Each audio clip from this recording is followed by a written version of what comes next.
dear friend of mine that I've known for a long time since I did my master's. We did our master's together at CSU almost 20 years ago. Yes, it's been a long time. It started almost 20 years ago. So it's been a long time. So we're aging ourselves. So it's a pleasure to introduce Deb. She has done a lot of work, lots of different areas in the world. She'll be talking about some of those today. She's been doing a lot of research in Ecuador. And so it's a pleasure to introduce Deb Finn.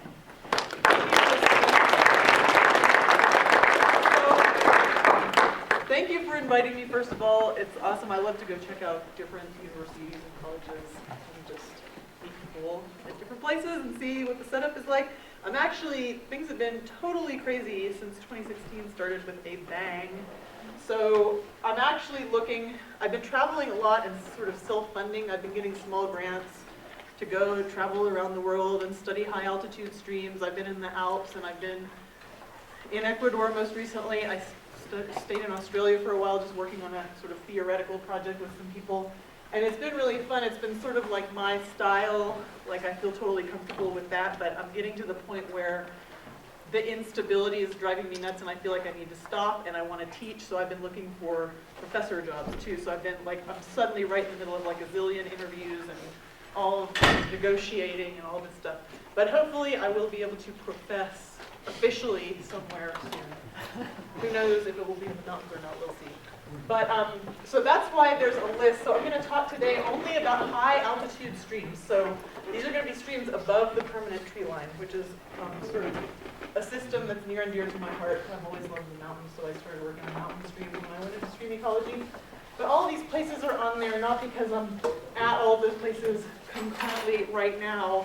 That's just, those places are listed because they've been affiliations of mine for any or all of the work that I'm going to talk about today. Right now, I'm at Oregon State University.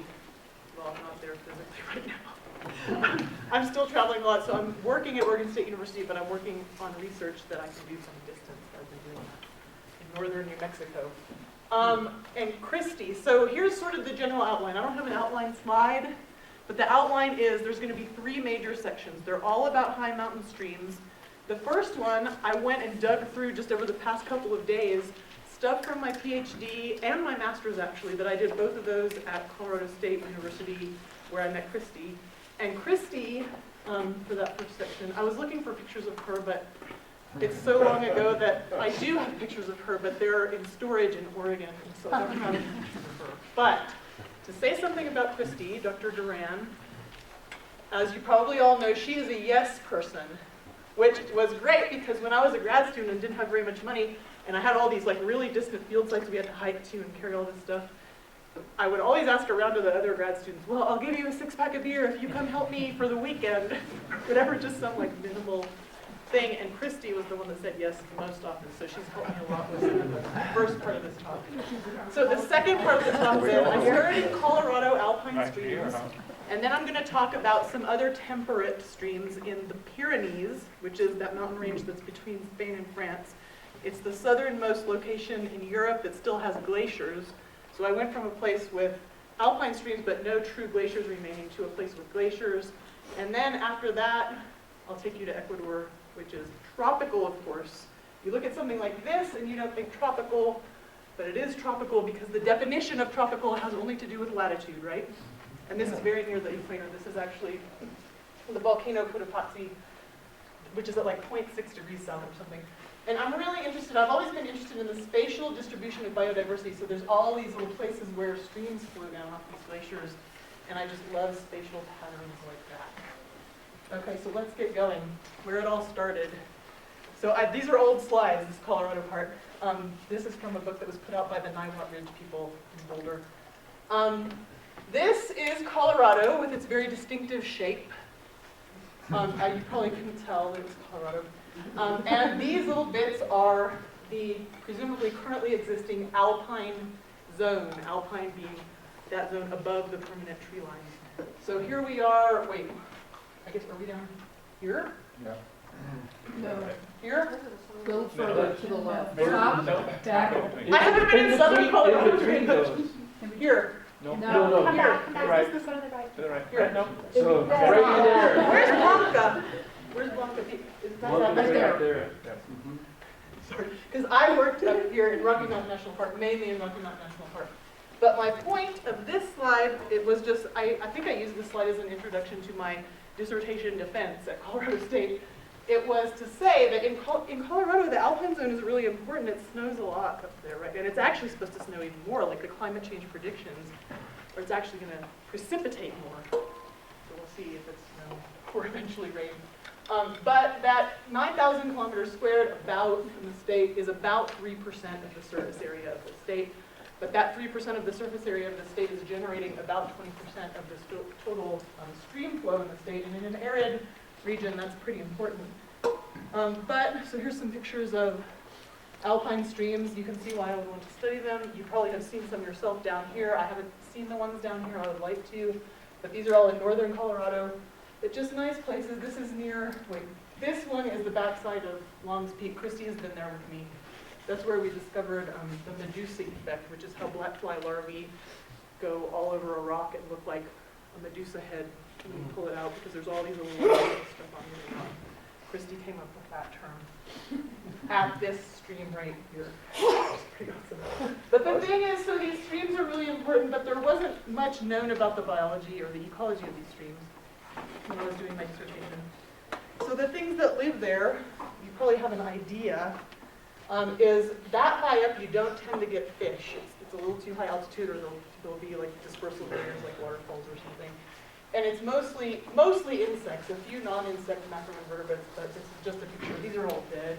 I just arranged them under a microscope and took their picture, which was really high-tech back then. Now you can still pictures like this. But this is a caddisfly with its case. These are mayflies. This is a big stonefly. This is a cranefly larvae. Those things they call mosquito hawks. They look like the mosquitoes, but they don't bite. That's the larva guy. Here's a smaller case caddisfly. These are some caddisflies that don't have cases. These are black flies. Just to give an example of what lives there. So that's what you find when you go and look in a stream and you pick up some rocks or whatever. And the way that these guys, almost all of these guys have a univoltine life cycle, which means it's in 1 year they develop, they emerge as adults, don't live very long as adults, lay their eggs back in the stream, and then die, and then the next generation starts from the egg at that same time. So when they're out as adults in these high alpine streams, they have a pretty narrow window to emerge, because right now, for example, these streams are covered in like 2 meters of snow. So they're either in there as eggs, overwintering, or as very small larvae that are diaposing and not growing very fast.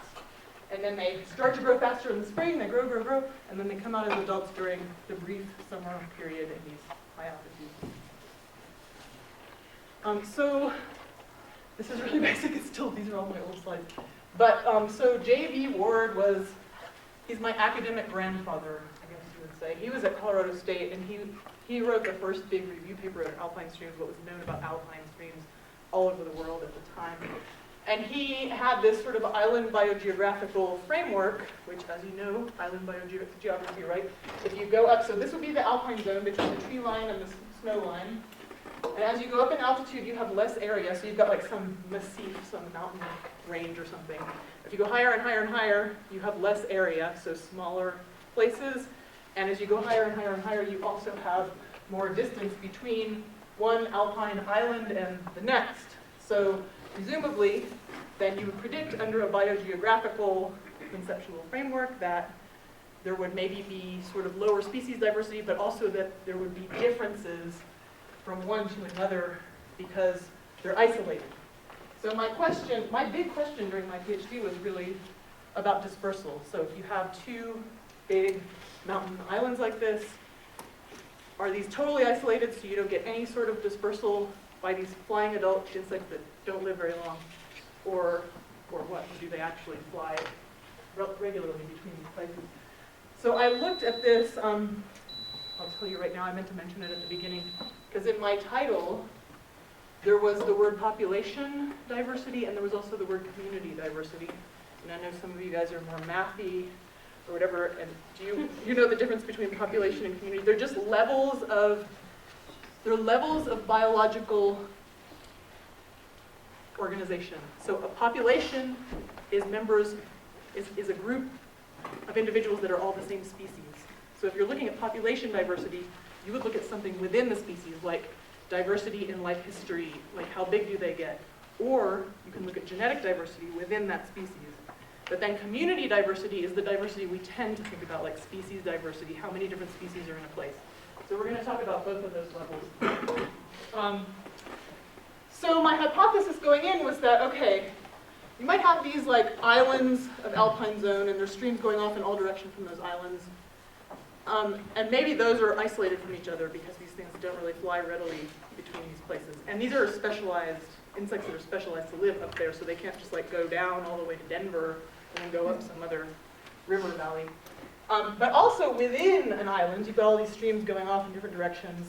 They also might be isolated from one stream to the next, even just right there in one alpine island, because they come out of a stream like this, and they encounter something like this before they can get over to the next stream on the other side. So there's all this really extreme topography. They don't live very long as adults. They're not going to get there as babies, because they'd have to go like all the way to Denver and then all the way back up, right, which they're not going to do. And also when they're an adult, yeah, okay, so a lot of them can fly, but they don't really like flying when it's cold, when it's windy, when it's super dry. They like to have some vegetation to fly through or whatever, and there's not any between the streams. So that was the idea going in, was that at these different scales there would be different levels of isolation. Okay, so like I said, I'm going to talk about these two levels of biological organization. This is something that came out of my master's, and it's actually about community level diversity, so species diversity in these streams. And the way I generated this plot was, I had these 4 streams. Christy helped me with this one too, even if this was in my master's. So I had these 4 streams. They were all in the Rocky Mountain National Park area. They all started at about the same altitude. They were pretty similar looking, physically, chemically, etc. And I sampled them down through altitudinal zones, these 4 different streams. So then I took the 4 different streams and I said, okay, in the alpine zone, the highest zone that I sampled, how similar are these communities across the 4 streams? Same with the spruce fir zone, which this is just defined by the vegetation zone, the middle zone, and then the lodgepole zone is the lowest altitude zone. So what is this graph saying? It's saying that among the streams, they get more and more similar looking as far as community structure, what species are there.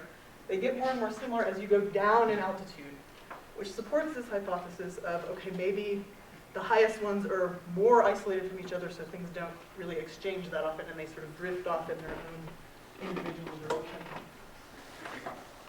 So I had done that for my master's, and that was my most intriguing find. I did a whole bunch of other things with those streams too. But that was the thing. That last plot was what was sticking in my mind. I was like, is that really true? Like, can these streams look the same? Why don't they have the same species? And it just doesn't make sense. And is it really because they're isolated, because these things aren't flying between? It seems crazy. And so I sort of realized that I had to learn some population genetics. Because with population genetics, you're just looking again. So you go to the population level, it's all just one species, but you can ask, looking at the genes of that species, how often gene flow occurs between 2 places.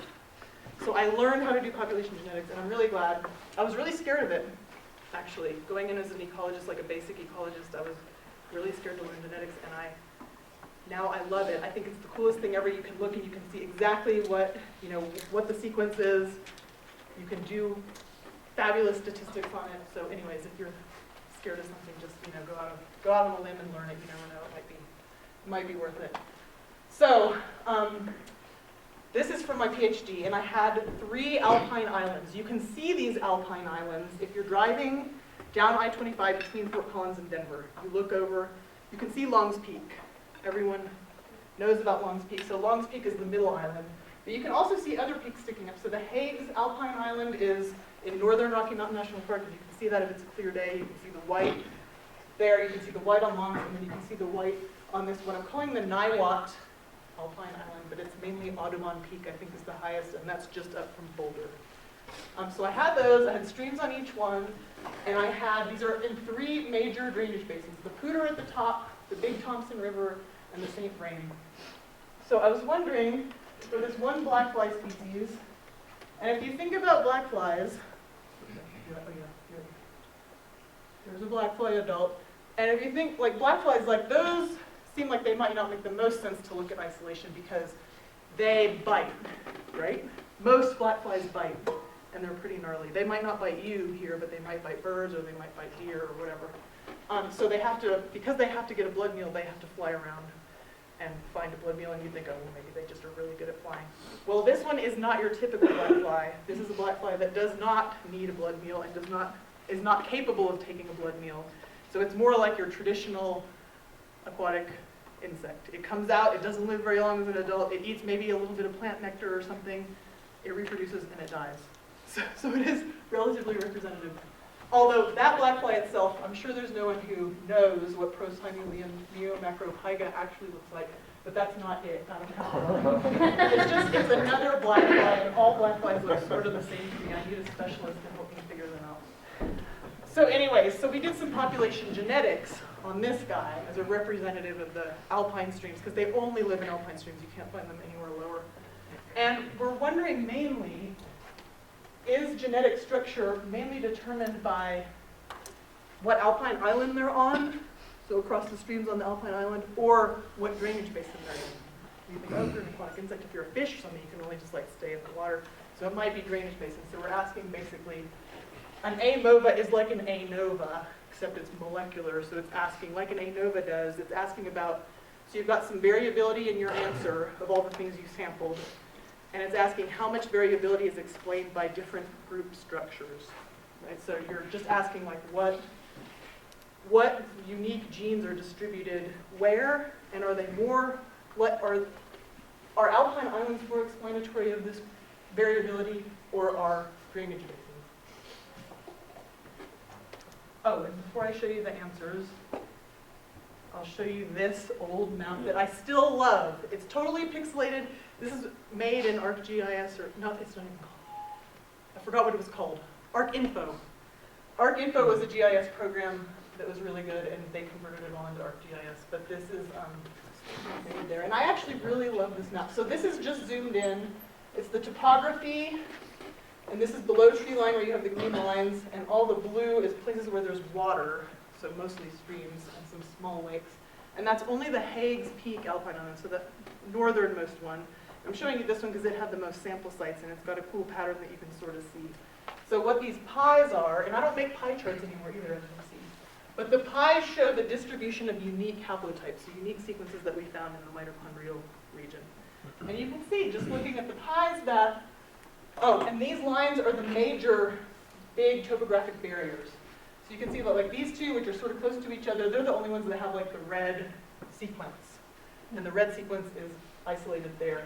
These guys on this side are the only ones that have this like pinkish white sequence. So they share some unique sequences, but they also, the sequences are distributed strongly enough across space that this is significant structure, suggesting that they're pretty dispersal limited among these stream sites. I think that blue, it's either the blue or the yellow, I can't remember, is distributed across all the alpine islands. There's one really common one. So what these are, so this is testing that hypothesis of whether the structure or the sequence variation across the entire region, whether it's better explained by grouping them into alpine islands or into drainage basins. So these two things right here are exactly the same, except they're colored differently, and what they are is a haplotype network. So you can think of each one of these either circles or squares. The square is just the really, really common haplotype that, if I made it the right size, so the size of the circles correspond to the number of individuals we found with that particular haplotype. So each one of those circles is a specific sequence, ATG whatever, that goes on for like 700 base pairs.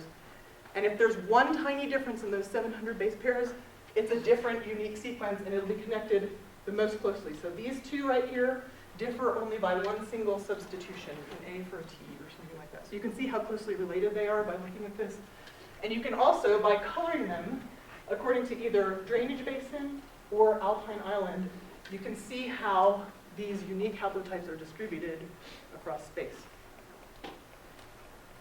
So if you find, like up there, where there's like that big circle with, it's like almost half and half, white and gray, that means that one unique haplotype was found in two different major drainage basins.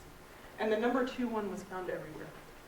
Does that make sense? So if you look, and you're basically looking to see which ones have the most totally solid or almost solid ties in them. And that tells you, the one with the most solid ties means that they're not shared among alpine islands as much as they're shared among drainage basins. And then this test statistic for this, it's just a test statistic like on an ANOVA. You can see a p-value. So FCT means how much of the variation that we see in these unique haplotypes can be explained by grouping these into whatever group structure, either drainage basin or alpine island. This one's small and not significant. That means that grouping these by drainage basin really doesn't explain much of anything. This one is higher and it has a significant p-value, so it means that grouping them by alpine island does explain some significant part of the variation in those haplotypes. And then the overall FST just means you're ignoring group structure totally. You're just saying we're pooling all these populations and we're saying, are these populations significantly different from one another if you just put them all together? And the answer is yes. They are very significantly different from one another, which is what you'd expect based on that map that I just showed you. So, that's the last time we're going to talk about haplotype network. So basically what I found from my PhD is that these headwater streams that are really high up are very different from one another, and they therefore, by being different from one another, they're contributing a lot to the biodiversity of the region. That's what differences are, right? If this thing is very different from this thing, then they're more diverse than this thing looking exactly the same as this thing, right? Your basic concept of diversity. So that level of diversity is called the beta level. So if you're looking from one site to the next, the alpha level, which is the little a, the little alpha, that is saying, okay, at this one, you're looking at one site and you're saying at that one site, how diverse is it? So you're basically saying, like for example, in stream ecology, there's this really famous concept called the river continuum concept, and it starts with the headwaters of the river, goes downstream. And the idea in the river continuum concept is this line right here, is that as a stream gets bigger and bigger, you go downstream, alpha diversity, the diversity that you just measure, you go there and you count how many species are at one place, that increases as the stream gets bigger. And everybody sort of accepts that. And this is only, stream order is just a way of measuring stream size, and 4 is about medium. So I've only really worked with tiny to medium sized streams. I would say probably the Rio Grande here is maybe 4 or 5. I'm not sure, just to give you an idea of what a 4 is. And a 1 would be a tiny headwater. So no one had ever really thought about this line, which is beta diversity, which is, okay, how much diversity from one stream to the next, to the next, to the next. And we found that it's pretty much the opposite. Across all sorts of systems, so not just alpine streams anymore, but systems all over the world, deserts, whatever, prairies, we found solid evidence that, yes, indeed, alpha diversity increases if you're just measuring at one place along the river, but beta diversity decreases as you go downstream. And so we've talked about so far the idea of isolation of tiny headwaters from one another, but it could also be that you look at a stream, here's your fundamental stream. This is what you should think of when you think of a stream too. Streams are branching things, and those numbers are the stream order, so the measure of stream size. But you look at like one of those little ones, the first order stream, this one's just like coming out of the ground in Ecuador, it's a groundwater stream. And then you might look at another one like right next door to it, and it looks totally different. It's this one's coming from a glacier, and you can tell because it's got all this glacial flour in it. Glacial streams are very turbid and a little bit unstable, so they don't have the bank vegetation like the other one has. There might be an intermittent stream that only flows when it rains. So this is another type of first order tiny headwater. These are all in Ecuador actually, but it applies wherever. There could be a forested headwater stream. So my point here is not only are headwater streams physically isolated from each other, so that might help drive beta diversity, but also they look very different from each other environmentally, so that's another thing that could be driving serious levels of beta diversity, especially if you're measuring it at the level of what species live where, because totally different species will live in like a glacier-fed stream than a spring-fed stream. So this is another reason why headwaters are so beta diverse. And that is what we're going to get into next. So the stuff that I was doing in Colorado, I was trying to control for the environmental diversity by choosing streams that looked as similar as possible as far as chemistry, temperature pattern, stream size, and stuff like that. But now we're going to get into looking at streams that look totally different from each other and have totally different communities. So this has been sort of a driving question across all these places that I've been traveling to lately, is especially with regard to the glaciers. So I started working in a lot of glacial streams, and I've been getting money to work in glacial streams mainly because glaciers are disappearing, right? So it's a big deal. So it's interesting too. Even though it's scary, it's really scientifically interesting to go to a place.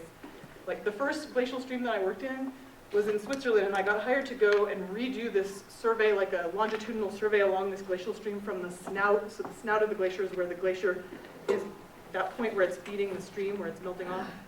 So someone had done a decade before this study of a stream, the downstream changes beneath the snout of a glacier in the Swiss Alps. And they wanted 10 years later to repeat this sample. So I went and did this for a postdoc for a year. And I was like, so we had all the, we had all the coordinates in our GPS, and we had the snout.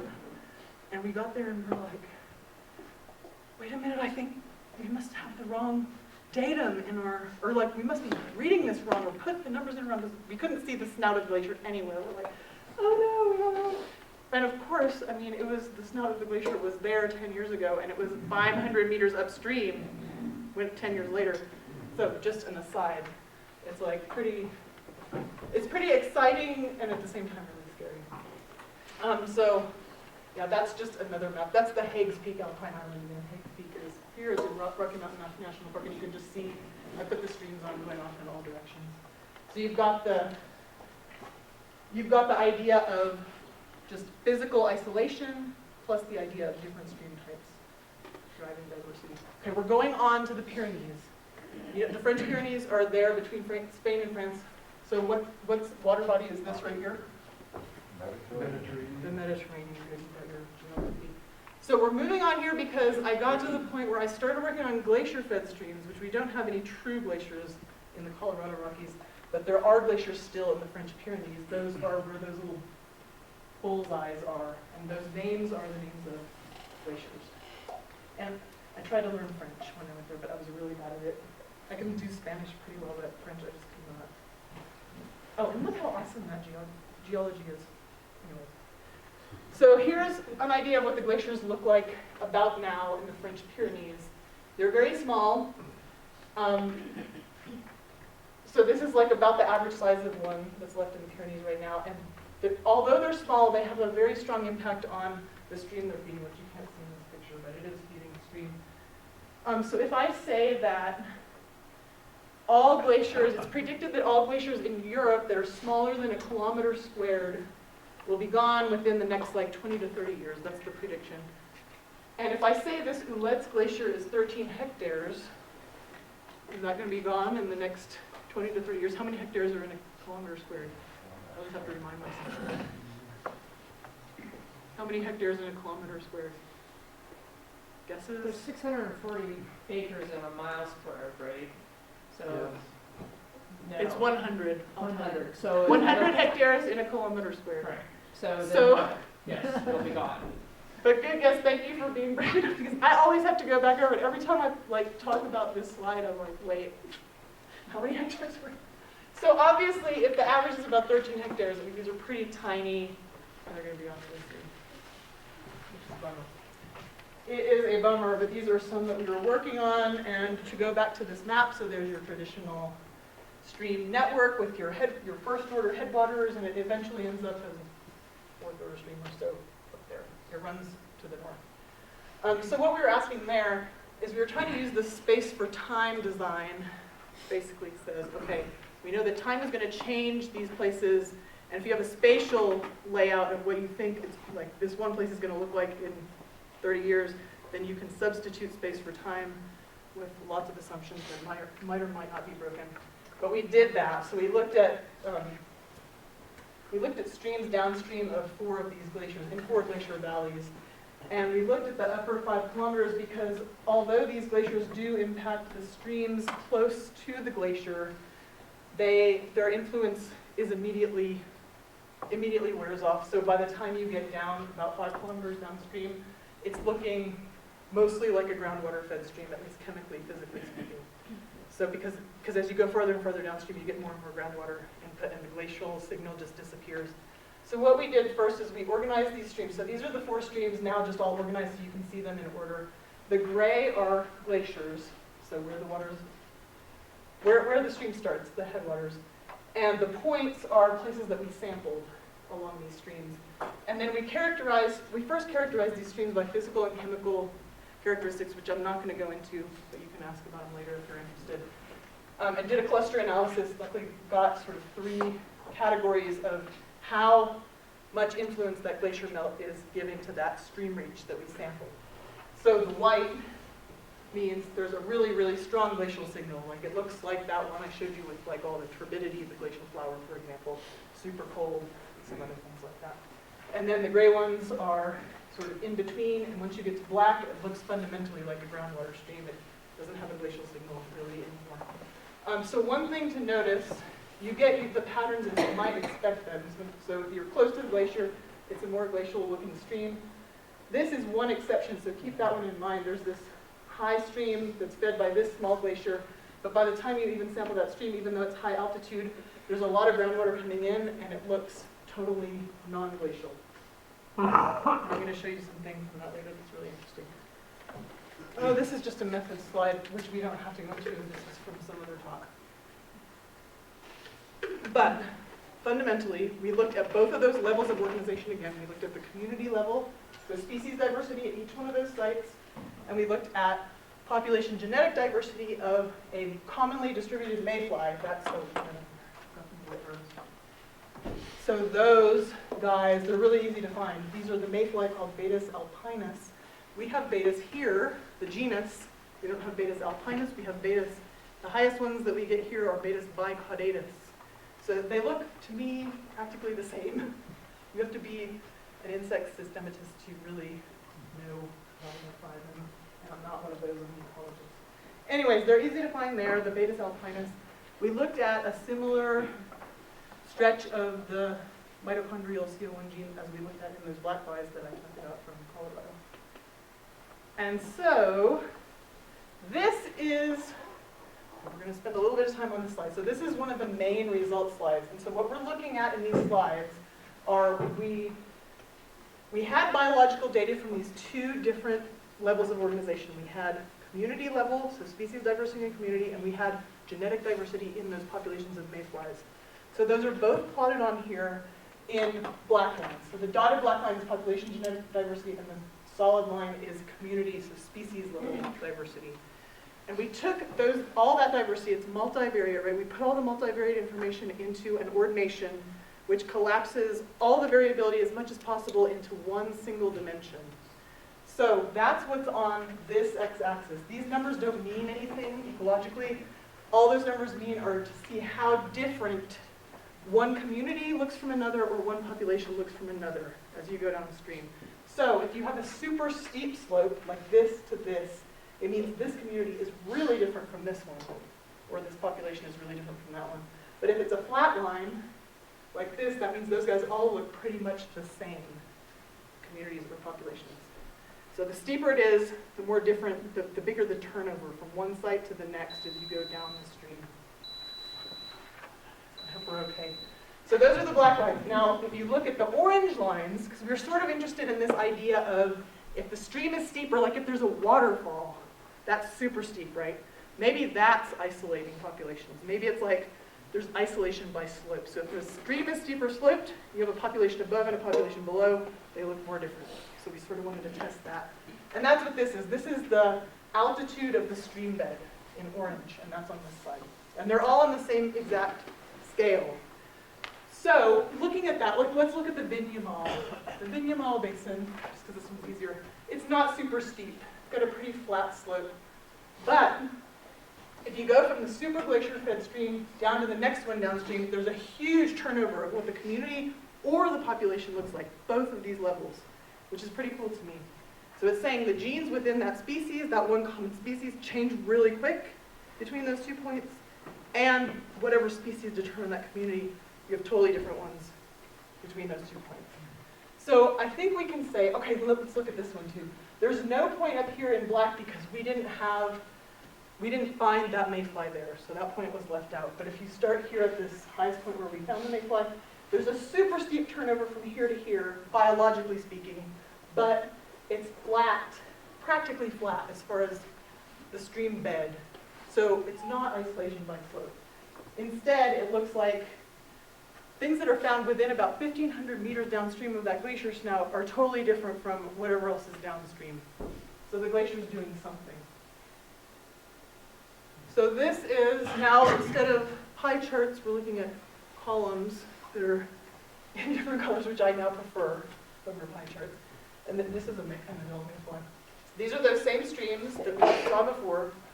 Above each stream reach now is a bar that has different colors in it. And those different colors are just looking at the mayfly, the sequences, the gene sequences that we found in the mayfly. So you look at it in the same way as we looked at those pie charts. And if it looks totally different in color, like this to this, that means there's totally different genes or totally different gene sequences in those populations. So they seem somehow isolated. They're not mating with each other. There's no gene flow, barely any gene flow, if they look totally different. So you'll notice, I hope, that if you look at the little white dots and you look above them to see the bars are all totally different, crazy colors, right? All different. So you might expect that from the Colorado work. So isolated way in the top of this super steep-sided canyon, you're not going to be flying from one to the next very easily. So that makes sense, that the headwaters are not exchanging genes very readily. But what does not really make that much sense, what didn't make sense to me, was why within one river basin, especially here, look at this is really high up. So if we're going by just isolation, physical isolation, we would say, oh, that one should also look pretty different from these. And it maybe should look the same as this. But it's totally different. It's got, so I put the gray. The gray was the most common haplotype, and I made it gray on purpose because it was the most boring common haplotype. It was found everywhere. So what you're really focusing on are the other colors besides gray. But that one, this one that's way up, looks gray. And I just didn't get, I was like, why, like what would be isolating? Why wouldn't they be mating with each other? Just like they're so close together, there's no barrier between this and this. You can just fly up the stream and lay some eggs or whatever. So I was pondering that for quite a while, and we hadn't actually set up that study to try to evaluate what the mechanisms are behind that. So we just had a conceptual model come out of that pattern. This is the conceptual model. You'll understand. So you've got A and B, they're the same situation, but when you go from A to B, that's sort of like glaciers there, and then they eventually are not there. So you've got white sites in A, and those white sites are the highly glacial streams that have totally different environmental characteristics from the other streams, including that they're super, super, super cold, and they also have a different hydrologic regime. So these are things that can influence the life history, so it's just phenotypic plasticity. If you're a bug and you're living in a super cold place, it takes you longer to develop. Fundamentally, that's what we're getting at. If you're living in a warmer place, you develop faster. So if you're living in that warmer place and you develop faster, you could come out and start mating much earlier than if you're living in a super cold place. So the fundamental thing that we're trying to say with this conceptual model is that when the glaciers are there, the superglacial sites are so different environmentally from the other sites that maybe they're coming out and mating like a month or two apart, and that's why they're isolated and there's no gene flow happening. Does that make sense? For me, I like that story. But we haven't actually tested it yet, and it also sort of relies on everything being tuned into a season. So tuned into, okay, we have to come out during these 3 months where it's sunny and nice. Otherwise we're screwed because we're underneath the snow all the time. So you think that maybe this works only in temperate streams where you have super strong seasonality really driving when these things come out and mate. So I had an opportunity, does that make sense? I had an opportunity to go to Ecuador just because I had been trying to work with an Ecuadorian colleague of mine for the longest time. We always wanted to work together, and there's some really cool streams there. And so we thought we'd test that idea there, but sort of also thinking, okay, well, it's the tropics. Well, I'm getting ahead of myself. I'll show you what the differences are. So we went to Ecuador. It's called Ecuador because the equator goes through. This is the equator, 0 degrees latitude. And we were mainly focusing on these two highest peaks in the Ecuadorian Andes, which still have big, big glaciers on them, like way bigger than the Pyrenees, because they're high. So even though they're at the equator, they're huge, huge, huge glaciers. And this is an idea of the difference, the main difference between temperate and tropical glacier-fed or snowmelt-fed streams, high-altitude streams. You'd probably be able to guess what they are. Do you know why? Like, so this is temperature measurements for a whole year in a Colorado alpine stream, but did I forget to like collect data here? Like, why is there nothing? There's nothing because it's 0 degrees. So there's still water underneath. There's still liquid water, but it's underneath snow. And the snow is a good insulator, and it just stays 0 degrees like all winter long. So all the way from, what, the middle of November, and this is northern Colorado, the mountain in northern Colorado, to like mid-June, it's 0 degrees. In Ecuador, it just like looks like this all year. So this is only part of the year. I have all the data set now, but I just didn't have time to put it into this slide. So really, this Ecuador data is temperature data from a runoff stream, and it takes up about that much of the time, so it should span, and you should see something. If there's any seasonality, you should see some pattern coming out, but no, it's like, you could have as much fluctuation in one day in temperature as you have across the whole entire year. So there's no seasonality is the point in Ecuador. So we had these questions. We did sort of want to see something about the life histories themselves. So we went out and we collected, we had the same mayfly. It's a different genus now, it's called Andesiops, but it's like the Baetis, that other mayfly of the Andes. It looks very, very much the same to me, who doesn't really know that much about how to identify insects that have tests. So that's the baby, and this is the adult. It's hard to find the adults too, because they come out all year round. There's no seasonality. And you can tell this is a glacial stream too because of the water, can't you? Of course you can. So we were wondering if there were different patterns, different life history patterns between two stream types, glacier-fed and groundwater-fed, and do you get similar population genetic patterns as we did in the Pyrenees, which was that crazy thing where just within one single basin where there's no physical barrier to movement or gene flow, you still have like totally high population structure between these two stream types. Oh my God, Ecuador was really cool.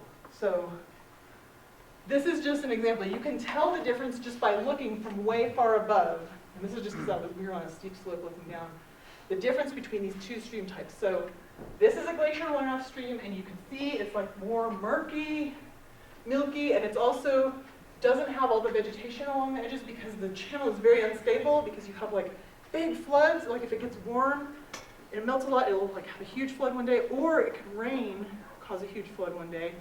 Or if it's like super, super cold and windy, it'll go down really low. So that's why the channel is really unstable, is because you have these unstable flows. But then groundwater-fed streams, you have vegetation up to the edges, it's really stable, the flow stays about the same all the time, the temperature stays really, really similar the whole time.